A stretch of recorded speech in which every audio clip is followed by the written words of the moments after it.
Sunday and Dwight Fisher. Where are they sitting? Good morning and welcome. And then we've got a couple ladies up front that we happened to run into in Olive Garden one day. In spite of that, they came this morning. And that is Debbie Pilkington and Brenda Stack.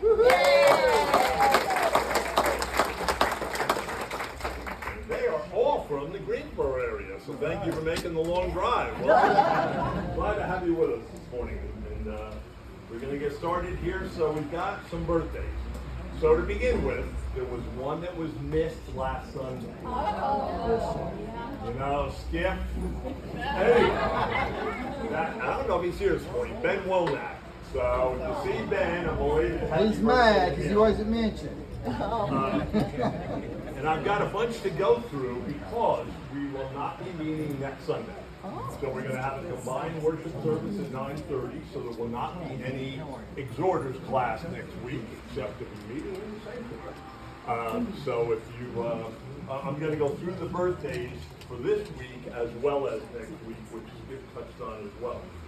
So today we have two birthdays. Karen Corbett and Donald McLaughlin. On Tuesday, we've got Randy Williams. There he is in the back. And then on Wednesday, we have Lisa Rush.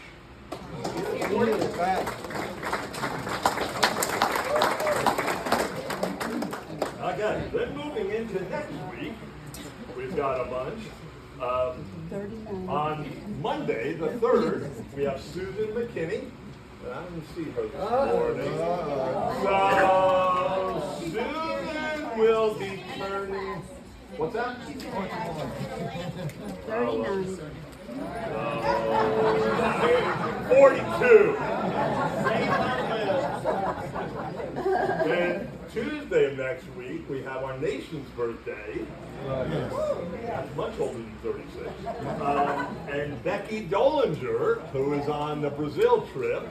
So we're going to cut her a whole lot of slack. Okay. 42, does that work? Yeah. Sure. On Wednesday of next week, we've got two again. Sabina Brown and Lynn Garner. Is they here? Here. Saved by the bell or the hand wave. But Sabina's going to be getting quite old. So. Another birthday? Monday, okay. Well, happy birthday to you. And Cheryl Bailey is on Thursday of next week. 27.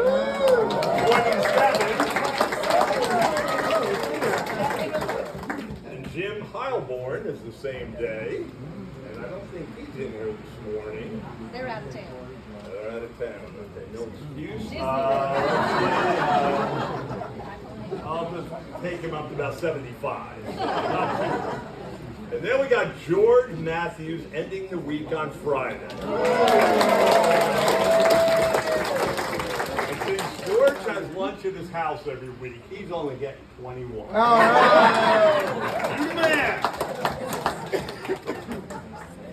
We do have a few announcements this morning. So Mike Lee, I will start with you. The group from South Carolina that came to help with our camp this week sent greetings this morning and thank you for the hospitality, and I think you completely overwhelmed them. But we had a group of between 40 and 50 kids for our Burmese church camp this past week, and we had some incredible volunteers, especially helping with lunch and knows all those. I'm going to take care of that. Recognize them to the church staff and everything. But I told this to Jack. A lot of people at this church don't realize what kind of a treasure we have with this partnership. They are an incredible group of people. And just delightful people. And they will absolutely fill you with kindness. They will feed you to death. You will die happy.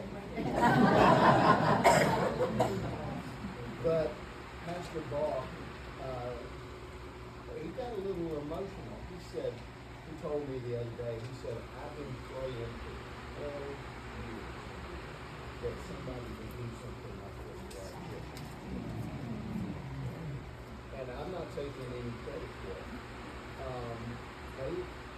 They cannot disciple their young people because the language differences in their own family is appearing. Because the kids speak mostly only English, the parents are speaking mostly a little bit of English, but mostly Burmese and their tribal. And they're just not able to decide. And that is an incredible ministry opportunity. A plug for this coming weekend. They are holding a church conference of churches from South Carolina, North Carolina, Virginia, Georgia, and Florida, being held Friday night, Saturday, and Sunday at Northwest Guilford High School. So far, there's probably going to be more than 300 people, and they've asked me and Julie to lead their youth. And they're expecting possibly 150 and we've already got a couple of volunteers that have graciously agreed to help with that. But we need bodies if somebody feels compelled, just to make sure. If you've ever been to Northwest Guilford, if we lose a kid in there, it'll take us a And we just need supervision bodies to make sure kids don't go where they're not supposed to go. And it's an incredible opportunity and an incredible ministry. So if you feel like that's something you could help with Friday night, any on Saturday, or Sunday morning, then talk to us. But thank you so much for all this class has done. Thank you, Mike. You lose a kid, Mike. One of the ways we found to retrieve him is put out food. It seems to work pretty well. And Purdue. Come on down. I actually have more than a few things that's shocking, isn't it? Sorry, Jack. Every week it's like this. Anyway, the first thing I want to do is thank everyone for Tuesday night. It was a phenomenal success. I thank you for your time, the delicious food that you brought. Our arrangements were phenomenal. The room looked fabulous. I take no credit for that, but she does. She won't say she did a great job, but she did. And everything was wonderful, and I love the opportunity that we had to share with one another. What a blessing. And so I thank you. I thank all the gentlemen who came in the morning to set up. I thought we were going to have one. We had like what, five? At least 5, 6. 2 of those. And many others. And then at night, we usually have about 6 gentlemen, 5 or 6 gentlemen for security. So we set the table for 8. We had 9 gentlemen. So that was a blessing. There was food. I mean security. That's it. And then the great thing was it was raining Tuesday evening. So what do you think these gentlemen did? They walked us to the car with umbrellas. So we thank them for all that they did. And I'm so appreciative of everyone in this class. Everything that they're doing. Thank you from the bottom of my heart. Now to follow up with Mike, because he asked me if I would remember, which I've had to really hit my brain on this one. My brain's on slow gear right now. But anyway, you couldn't know that, would you? I said to somebody one time, and they go, no. Anyway, but, anyway, long story short, I just want to say thanks to those who made the food, who put all the sandwiches together, who cut watermelon, which was Benny. Cynthia Thomas was there. I don't know everyone's last name. Martha Bowers was there. Kathy was there. And Kathleen was there. So, and I hope I haven't forgotten anybody when I was here. So, but it was wonderful. We had a great time of fellowship together. We laughed and made jokes. And those kids can't eat. I kid you not. Some of them ate 6, 7 sandwiches in a day. And one little boy, well, he's not little, but he was a teenager, so you know what they eat. Came back and had a whole plate of fruit. I lie not. And then when we had pizza on Friday, they wiped it out. So it was really a phenomenal time. Also, the singles, I'm going to give you a heads up. that were thinking about going to the movie Freedom, and I'm not sure the name, the whole title, and Jim, and then what we say his last name, Diesel. And it's gonna be phenomenal. It opens July 4th. We won't make it then, but between July 4th and the next week, I'll send all the singles out a note, what day we're going to the movie, so everybody can join and we can have a really wonderful time. And if we can do it in the afternoon, I think on Saturday seems to be the day that a lot of people can go that others can't. So we'll probably try to do it on a Saturday. So anyway, I thank you all for everything, and I know you're all fighting at the bit for those cookbooks, and me too. It is up to here. You're not gonna believe the printer broke down. There is something really great gonna happen with this cookbook, I'm telling you. It's like every time we get ready to walk 3 steps forward, something else happens. So, you know, but I know that it's just gonna be phenomenal when it comes out, and everybody's excited. So, thank everybody, thank you for your time. To all of you. Thank you, Ann. For you first timers, I'd like to tell you it's not like this every week, but it is. Just be aware.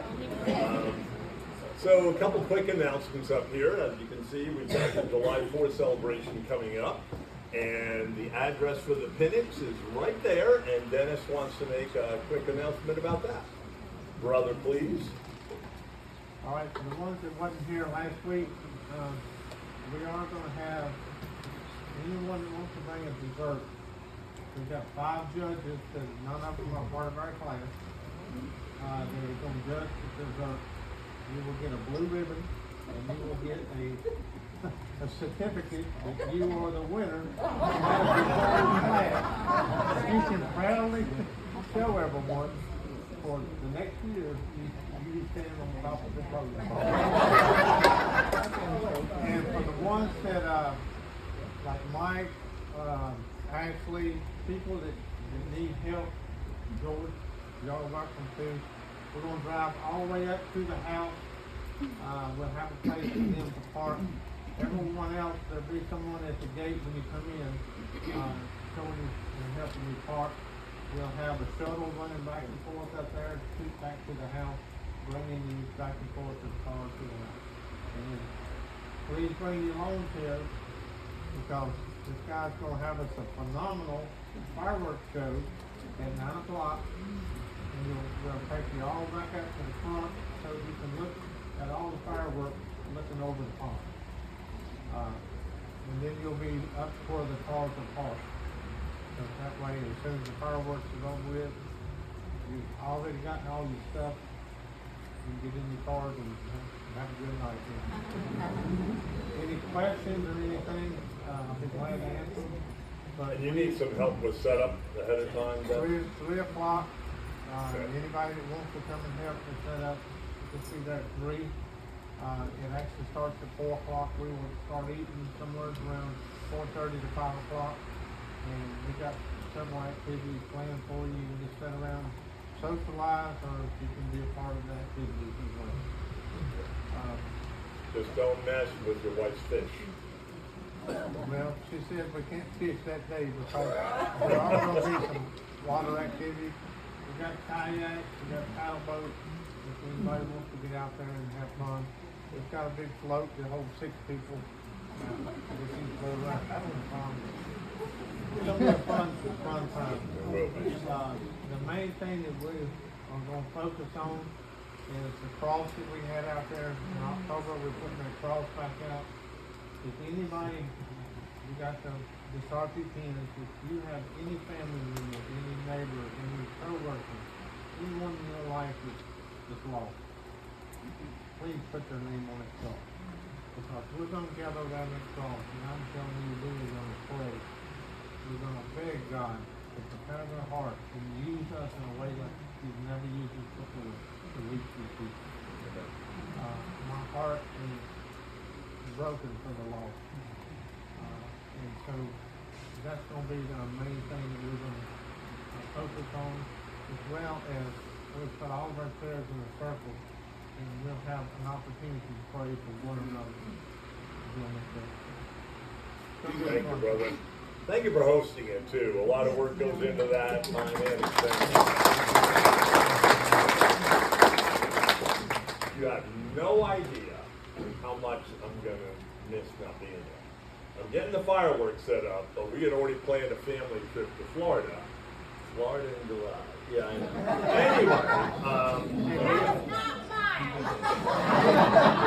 know. Don't forget to come back to rain day. I'm sorry? Oh yeah, the rain date is July 14th. So If it rains us out on July the 4th, and who knows, the way it's gonna rain. and I'll be there for that one. But seriously, I would love to be there, but I'll make sure that you have a blast. Anyway.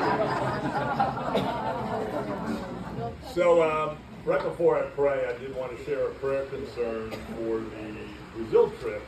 So they're, as you know, traveling, and Dennis this morning, Carter had sent a text that they have another 6 to 7 hours. Well, where that really became even more significant, for those of you that have traveled and know what a coach seat looks like on a plane, picture this. The row of 3 seats, David Brendel, Dennis Carter, and Pastor Marco. So it looks like a sausage roll right there. And don't tell them I said that. But there's no room between them. I'm telling you right now. When I say shoulder to shoulder, they were shoulder to shoulder. So anyway, and then all the air conditioning vents are on high for the row behind them and front of them as well. Good morning, brother. Everybody's pointing your bride. No, I have that part. Anyway, let me open with a word of prayer. Father, what a privilege it is to be part of this fellowship. Thank you, Lord, for establishing it. And I thank you for blessing us. Thank you for the growth, most importantly, in our souls. And we thank you for Brother Jack and Cheryl as they lead this class, and then with Carolyn and Skip. Father, we're so blessed with their leadership. And thank you that you have illuminated your word in their hearts, and they carry that forth through this class each and every week. Thank you for the time that Jack puts into the study, and Cheryl into the administration, and all the things that she does. Lord, we just ask you to continue blessing on them, for your protection. And Father, I pray your Holy Spirit this morning will lead Jack as he leads us, and may our hearts be attuned to your perfect word. We ask this in your precious name. Amen. All right. Leave something here. I told him I wanted to walk down the aisle. He sent me to the grocery shopping.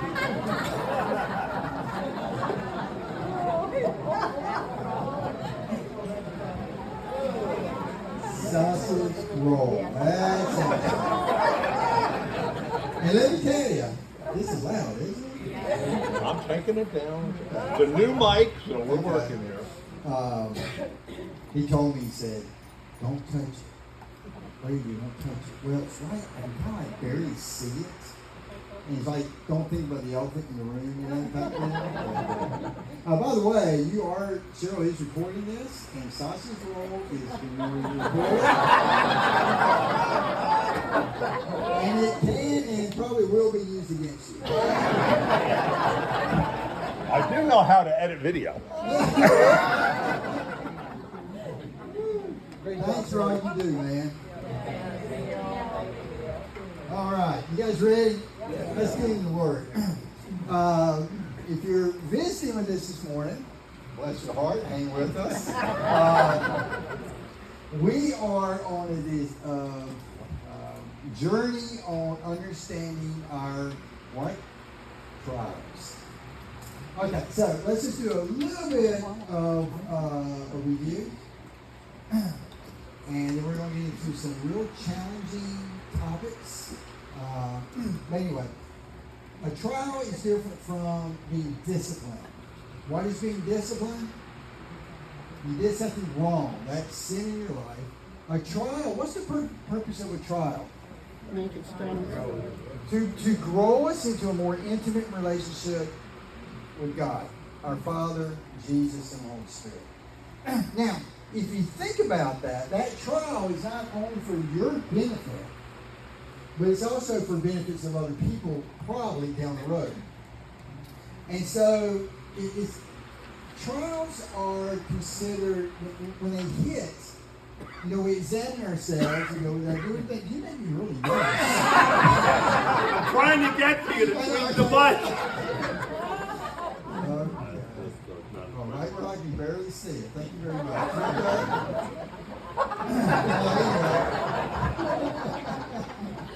Hey, Johnny Newton. Hello, Mr. Newton. How are you? I've been waiting to tell some stories on you. My wife's not here, so we're going to wait. Anyway. But here's the challenge. You enter into a trial, you examine yourself, you ask the Lord, show me what I've done wrong. You don't see anything, and you just want to get through this trial. And we perceive it as unfair suffering. True? So it's a real challenging time in our faith walk, because when we do that, when we go, Lord, I don't know anything I've done wrong. Why are you putting me through this? Why is this happening? And that, if you will, you kind of come to a cross point in your spiritual journey. And what happens at that point is we begin to ask lots of questions. I thought God cared. I thought God was good. Why did you let this happen? You could have stopped it. Why didn't you? And we really begin to have a real challenge. The reason this topic is so important, and we're taking our time through it, is because we all deal with this. And many good people, believers, have taken the road that goes, well, this just Christianity stuff is good fire insurance, so keep me out of hell. But other than that, it's not. Or we become bitter at God. Or we don't understand. And we'll take this side road, and we miss out on the purpose that He has for our suffering. And the purpose is always going to be good. We just don't know it first. So we want to make sure, because you're either in one or what? Heading one. So we want to be prepared for it, or we want to help ourselves get through these. They're often misinterpreted. Often, like almost every time at first, they're misinterpreted. And we told a story last week, so I won't go as deep. But it's Sunday morning, resurrected morning. The ladies are on that path, and we kind of elaborate a little bit. And they're heading to the tomb, or the graveside, for what purpose? To anoint the body. And I just admire these ladies, because there's no men. The disciples weren't going. They were on their own. It was dark when they started out, probably unsafe. They're moving forward. I imagine every step was difficult. And then they had to, I don't know how they even, their excuse for not going was huge. I mean, what are some excuses they could have just not gone that morning? I'm a woman. It's not safe. What else? You can't roll that block away. Yeah.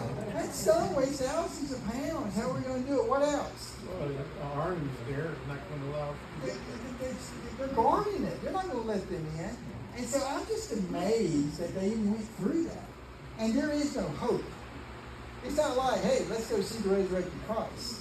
But they did it. And the point that we made in that is, even when they had no hope, they were in this severe trial, they kept moving towards Jesus.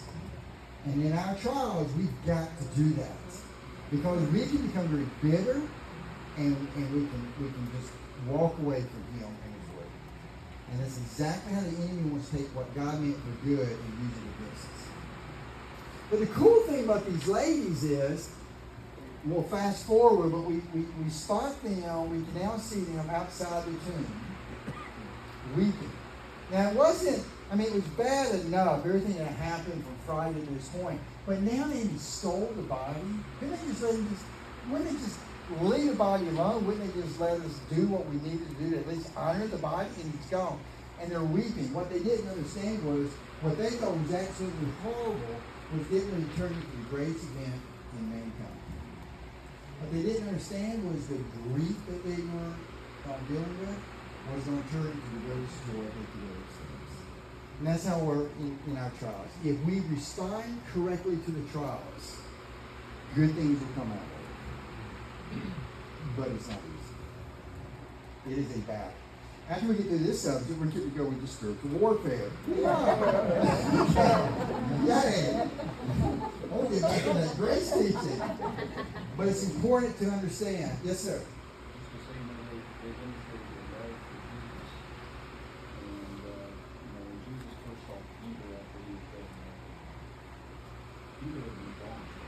sir.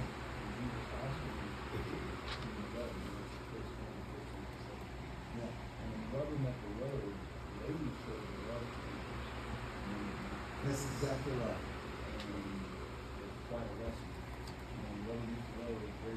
Where are you? Where are you? That's a good point.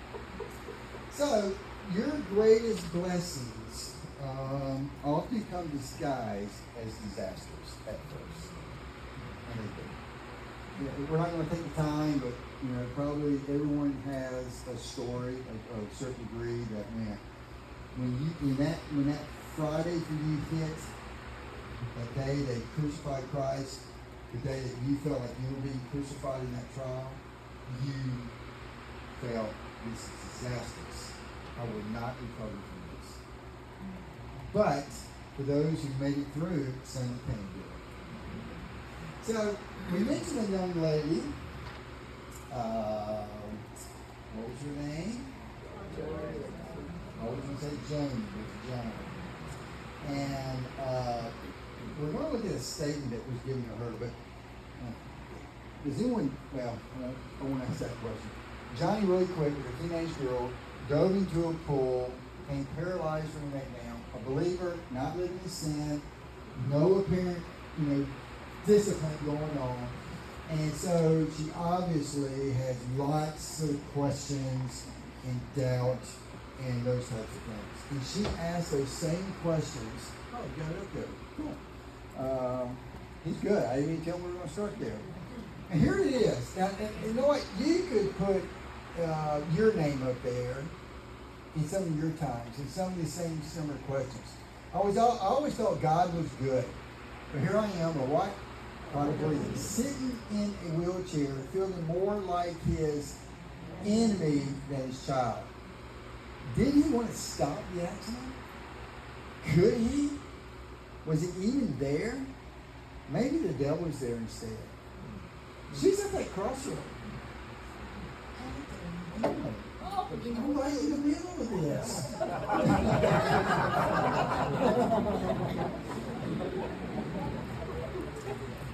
Oh, you did? That's my livelihood.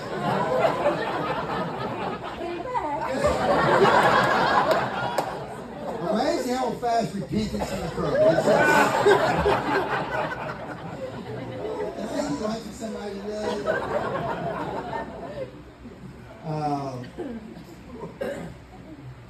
So we're going to take on. Anyway, I was supposed to read this article. Won't tell you why. Anyway, how it all came about. I was supposed to read this article at this particular time in my life.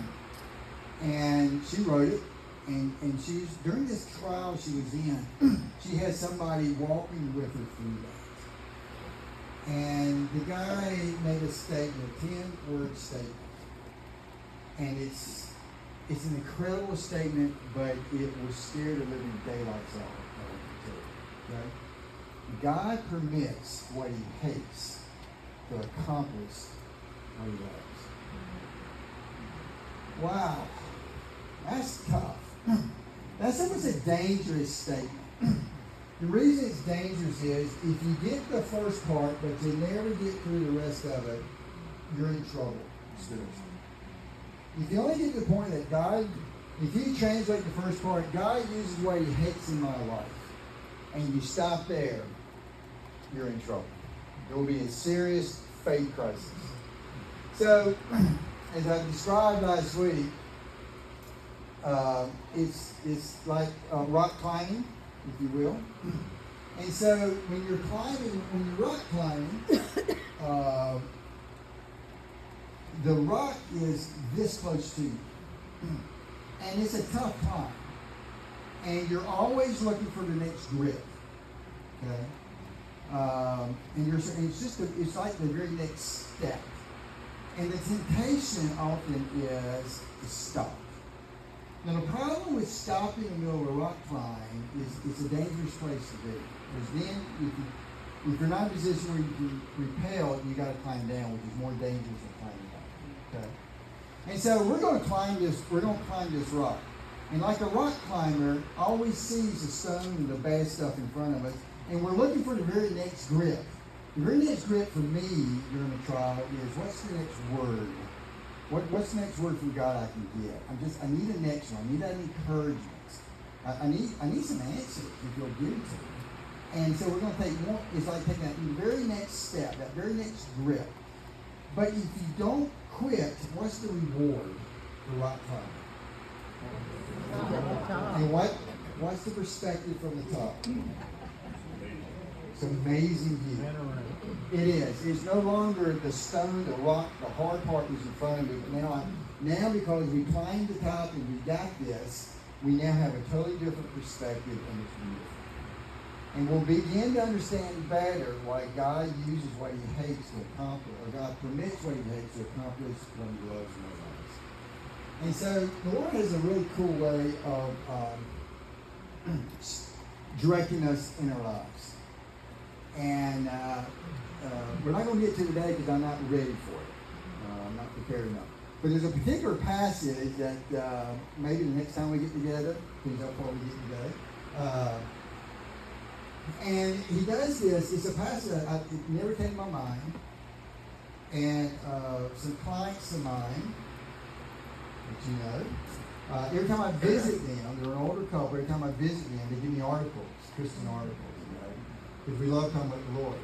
And I saw them this past week, and they said, hey, here's some articles. And I take them, and usually they're not really not where I'm at. But I'm always going to be polite and take them home. I'm at least going to glance at it. And use these particular passage.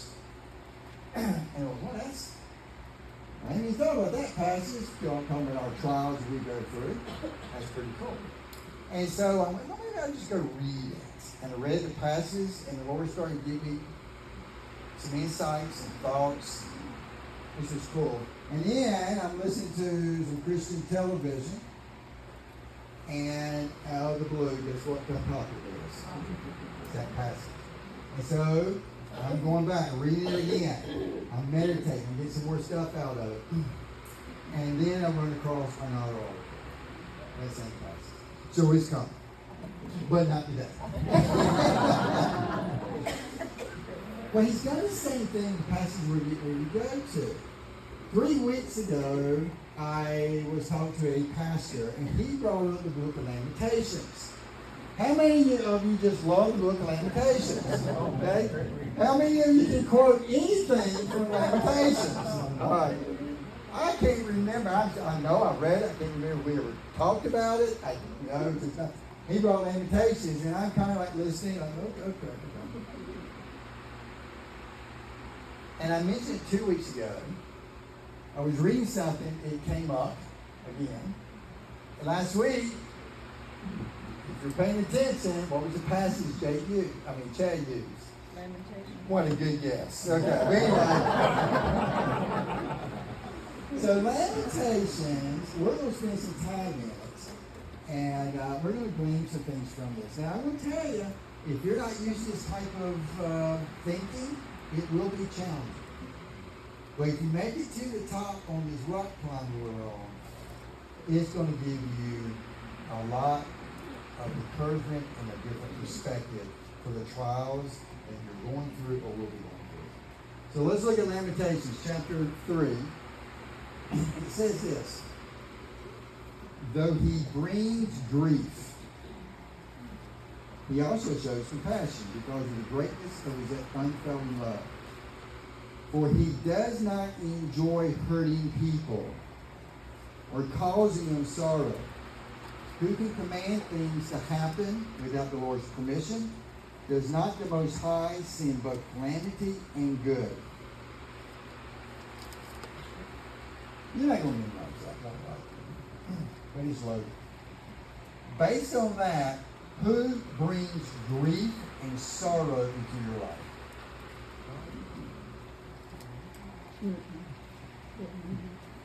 Though he brings grief,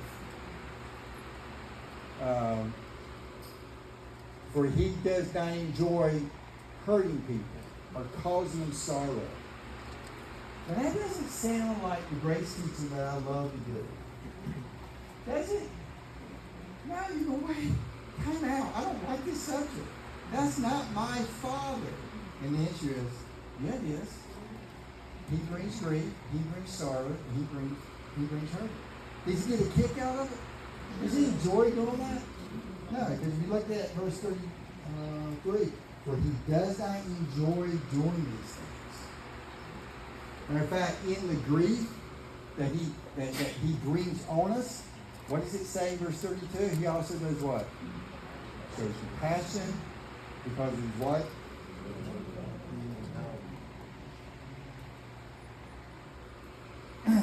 He allows grief and sorrow and hurt into our lives.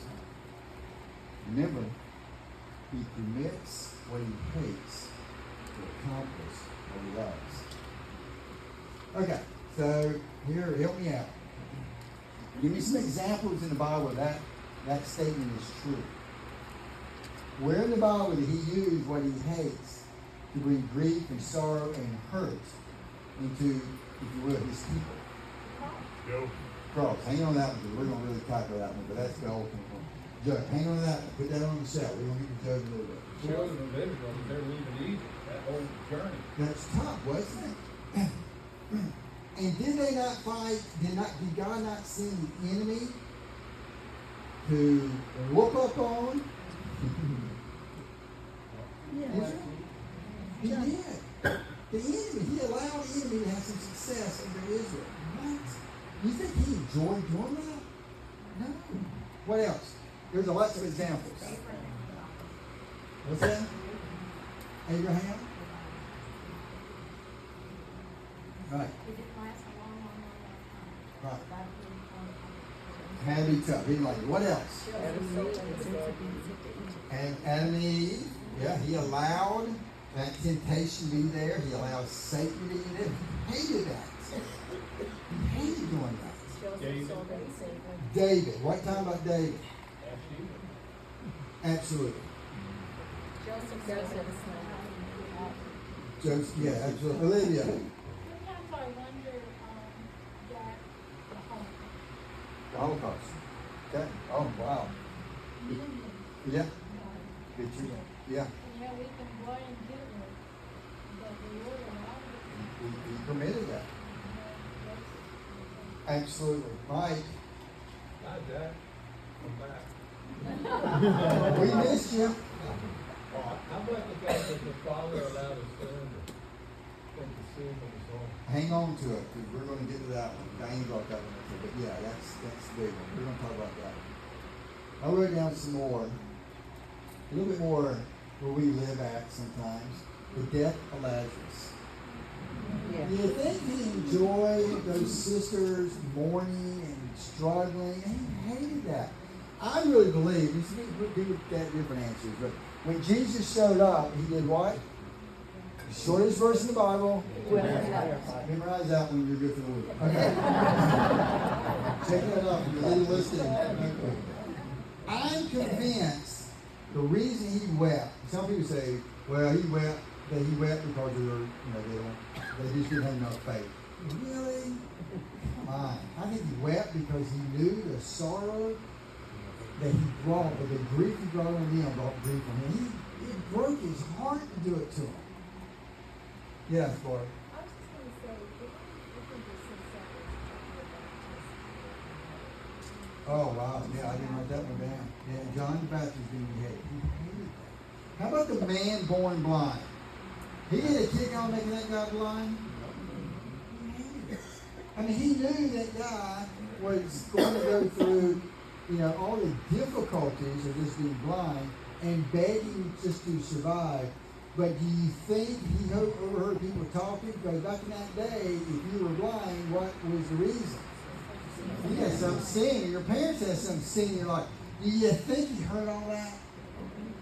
Yeah. Do you think Jesus enjoyed that man having to go through that? No. Disciple, yes, Lori. Lori. Marty's that guy.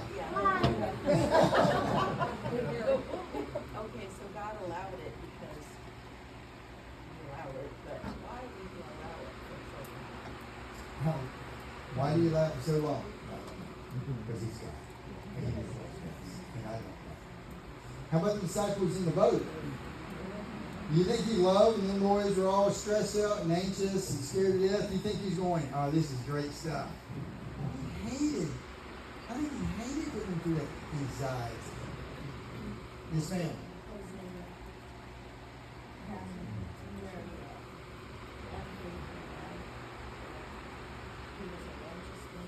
I know.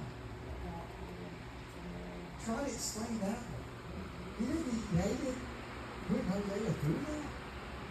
Absolutely hated it. He didn't want to put that guy through that, but he accomplished what he loves. Tom. Yeah, I think about 9/11, and millions of people suffered grief Yep. because of what happened on 9/11. Yep, that's tough. Cynthia. Yeah, we're going to get more to, we're going to spend some time on Paul later.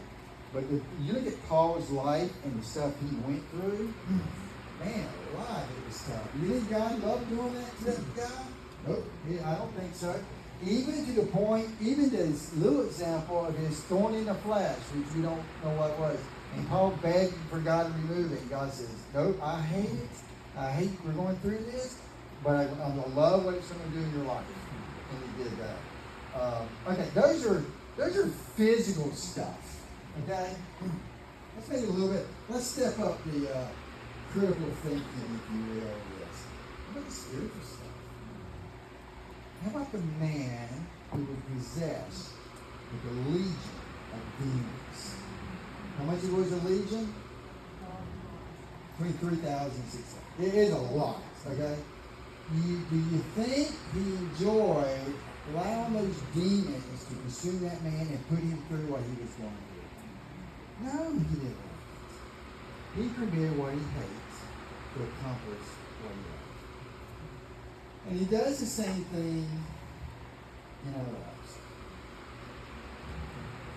He just does. And he doesn't rejoice. He doesn't enjoy hurting you or causing you sorrow. He doesn't like that. But he allows it for a good reason. Because he's got nothing but the best of the best of the best things for your life. But that means sometimes there's got to be pain and suffering to get through it. Sometimes, Jack, I think that He allows these things too, over time, to bring us to Him. Oh, absolutely. To surrender.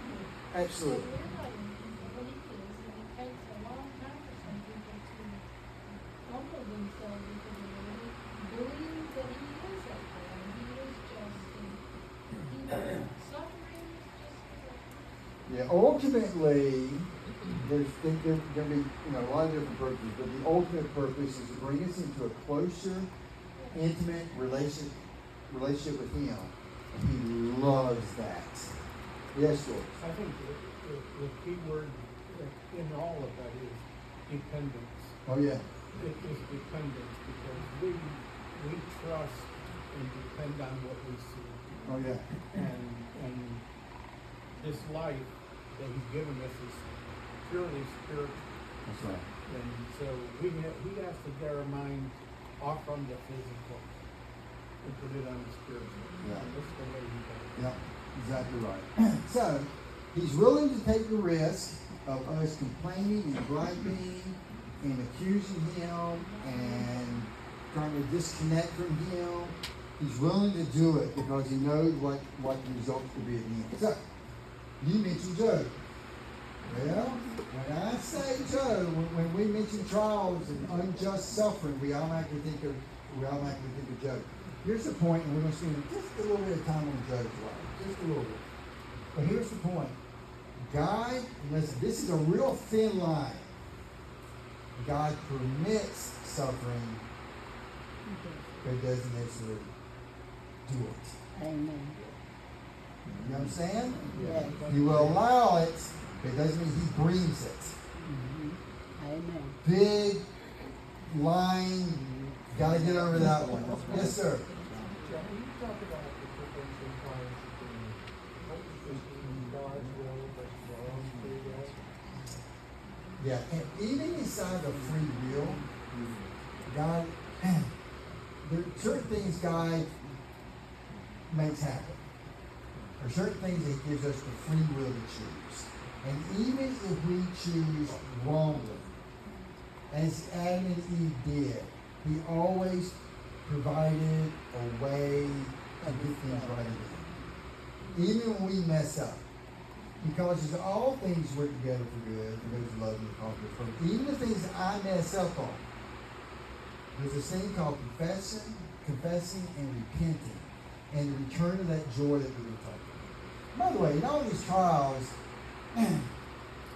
you can experience grief and sorrow, but at the same time, you can experience incredible joy at the same time. It's weird, but you can, because the joy is from the Holy Spirit, and it will allow him to bring that joy forth instead of smothering it and blocking it, as we always talk about.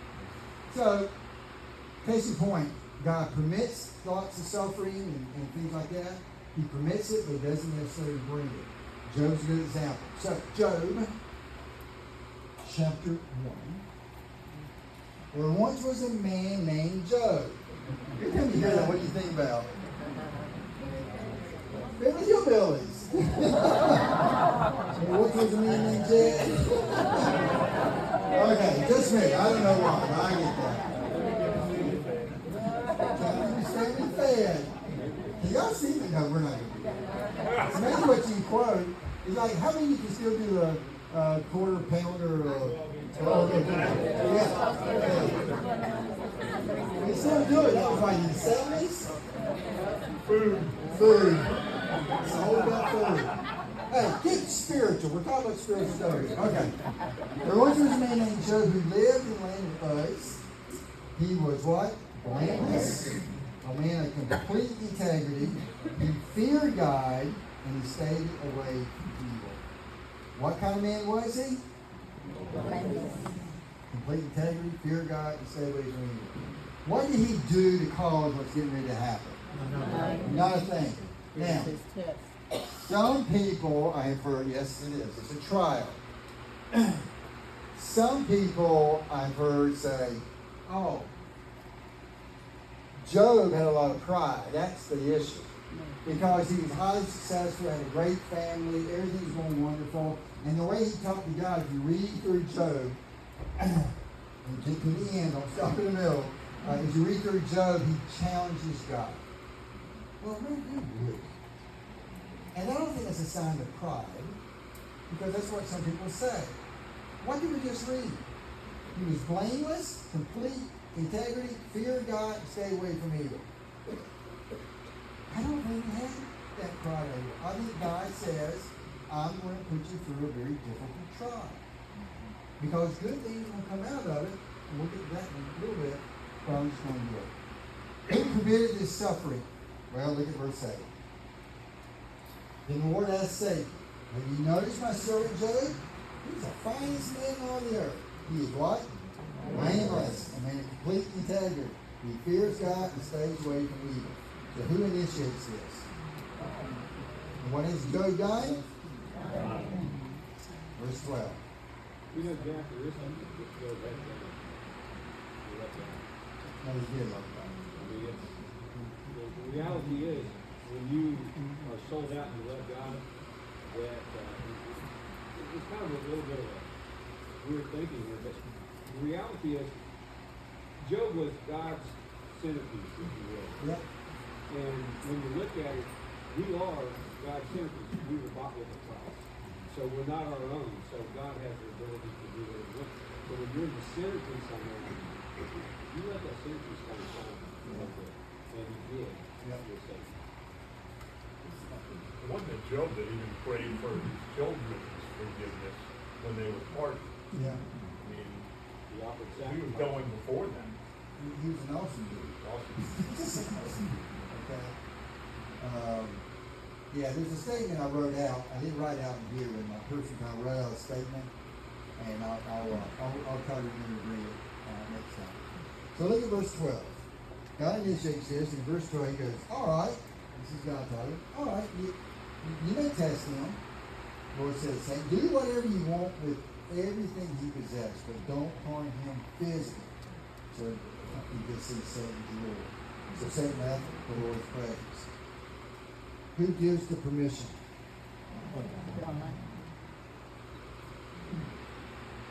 Satan can't do a thing without him. Back to Lamentations chapter 3, verse 37. Who can command things to happen without the Lord's permission? Whatever you're going through, whatever your trial is, God permitted it. And those questions is, it's not fair, it's not right, I don't understand it, I thought he was this, though he was that. You just have to walk off. I know what's there. That's where you come into it. You just gotta trust him. You can't see why in the world would this happen, but you just gotta say what Job said. Even though he what? I will. Nice little verse. Extremely difficult to live out. The only way to live it out is through his word and his spirit inside, and you taking that word and allow it to flow out of it. It's the only way I can make it. His word is everything. Yes, sir. It comes down to that battle that's always going on. That's good, real. The battle between self and God. Yeah. And Satan wants us to think focused about self and how pitiful we are and how we hurt and keep your eyes on that. And God's saying, you know what? I allowed this so that I could get your eyes off it. That's why we have a helmet of salvation. That's why we're instructed many times over. Take every thought captive under obedience of Christ. Think on these things and list these things out. The battle is won and lost in the mind. That's what sin is. So, Satan runs off, does his thing. How does Job do? He hangs tough. So, is God like deep basketball when we're done? Things aren't here either. Right? No. It's like you're going through a trial that's really bad and ugly, and you feel like, man, we got past that one, it's going to be good for a while. Here it comes again. So in chapter 2, it says, then the Lord asked Satan, have you noticed that? Listen, it's almost repetitive. Then the Lord asked Satan, and as Roy said, he's almost like, put him on the table. Have you noticed my servant Job? He's the finest man in all the earth. He's blameless, a man of complete integrity. He fears God, stays away from you, and he has maintained his integrity. Even though you urge me to harm him, how? Without cause. Verse 4, Satan replied to Job, skin for skin, a man will give up everything he has to save his life, but reach out and take away his help, and he will surely curse you to his face. All right, be with him as you please. Oh, it seems so unfair. Doesn't this seem unfair? But spares life. So Satan left the Lord's presence, and he struck Job with terrible blows from his head to his foot. My prayer for you, if you ever leave this class, you're not serving somewhere else, God will give you warts all you want. Just telling you, with the hair in each one, okay?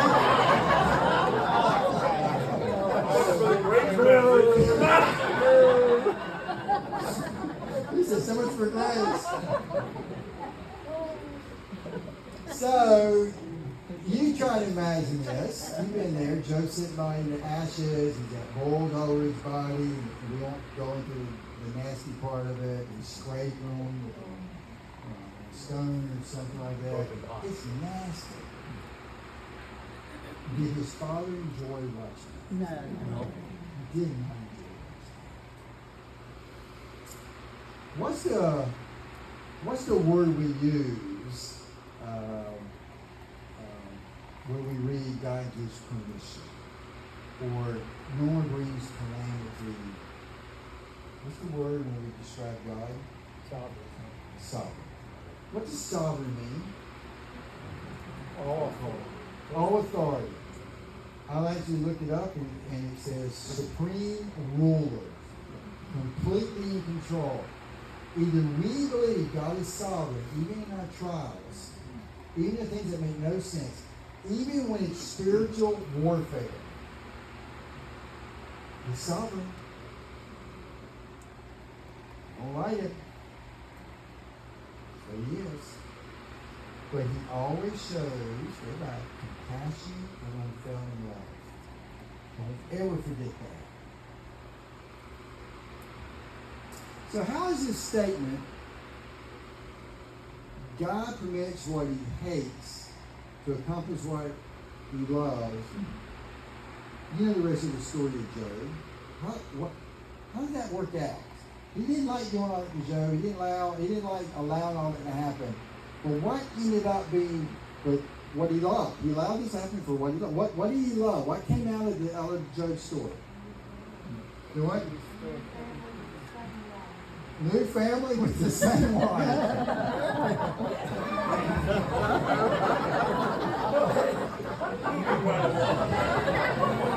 Is that the same wife you said, just curse God and die, please? Yeah, not really thought about that one, but what other things came out of Job's story that he loved? Manifold blessings.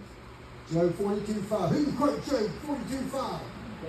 Janet can. I had heard of you by the hearing of the ear, but now my eyes see you. And therefore I was watching for him yesterday. We have an entirely new relationship with God. Here's only on understanding that. Okay? That's exactly right. Hang on to that thought. God's ultimate purpose is not to wait for you to get to heaven and enjoy you. His ultimate purpose is right now. There's too many passages that says we're one with him. Right now. Enjoy him now. And when we go through trials, and if we respond correctly, that knowing him more intimately, deeper, you're going to say on the other side of that trial, it was worth it. Not in the middle of the trial, not on Friday, not on Saturday, but Sunday morning you go, thank you for that. Be thankful in all things, even in suffering and hard times. Why? Because he ultimately shows compassion and kindness and is faithful in love. Mike.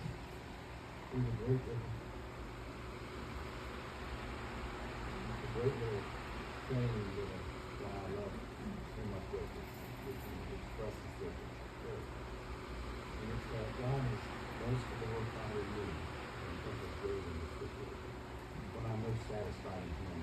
And that's what good was. Yeah. When we first satisfied God with him, just right. And that's, I think that's our purpose, is to glorify God, because him leads me to enjoy him, because There's a stool from him. You know what he said? God is most glorified when we're most satisfied with him. most glorified in you were in us, when we're most satisfied. We're most satisfied. Yeah. Yeah. I thought so. You talked about Joey real quick at the beginning of the song. And maybe the line. Please speak up. I'm sorry. Yeah. One of the statements that she made was she often prays to God, the Father, that he would allow her to take her with her wherever with her. That's right. Because it was the one thing that caused her the most pain that was ever for her. Listen, some of you can say, yeah, Jeff. Yes, sir. Was this a pre-written question I knew about before? You're not on my list to call on. Go ahead. That's terrible. I'm sorry. Does God do that to unbelievers as well as believers? I would say He's ultimately in control. He's sovereign. He wants to bring that person to Christ, and He will allow certain things in their lives to push them towards Him. They may not go. He's not a respecter of person. Good word. It says the sun shines and rain falls on the just Just and in the unjust. Thank you. So trials happen to Everybody. everybody. It's how we respond to those trials that brings the Lord glory. Perfect. People are looking at us. Perfect. We're looking at us. Well said. Yes. There's a passage in Scripture that says that God allows the testing of our faith, that we may prove our faith to be genuine. That's right. And also through all of that of Job, the Lord, God, puts that in place. You see, there is a righteous person. That's right. He did not fail. He's strong in me, but he suffers so badly. Yes. So the enemy is, and Christians, That's right. victorious over him. You wait till we get on spiritual warfare. Oh my goodness. Really pray for me that week. I'm still down last night, okay? I was gonna say, this thing is talking to Satan. No. You knew that Satan came to deliver him, that he did everything wrong, he wanted to be above God, but he also knew that Job was gonna. You knew it. You knew Joe was going to say that. Yeah. What else came out of, and we'll wrap it up with this. What else? I see you looking at your watch, baby. Come on. And I didn't mind you doing that, but when you went,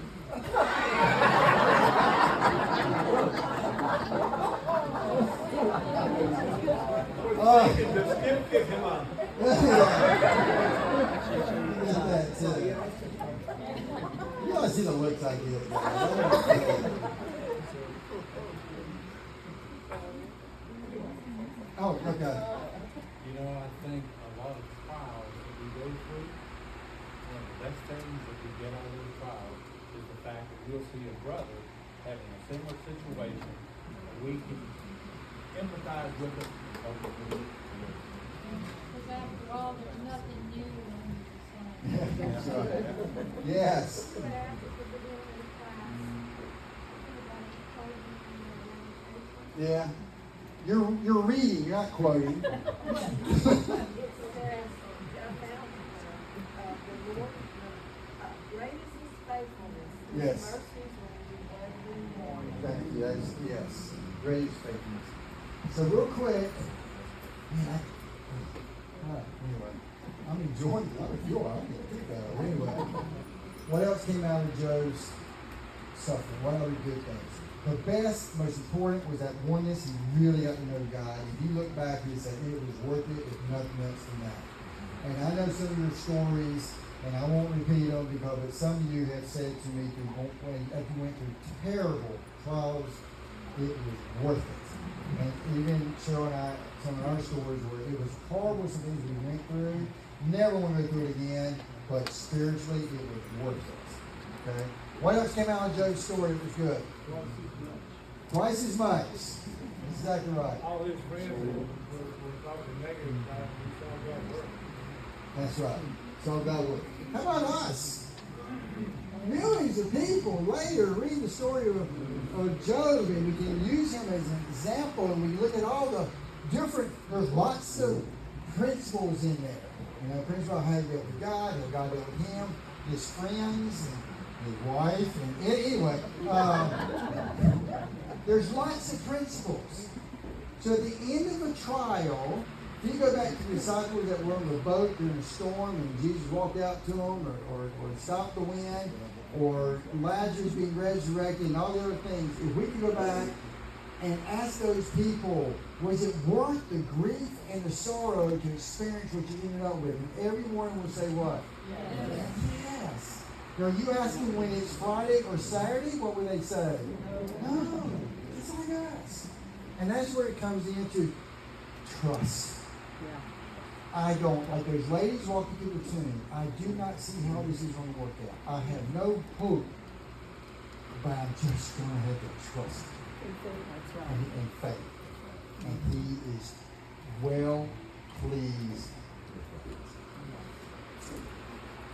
Oh, we gotta roll. Okay.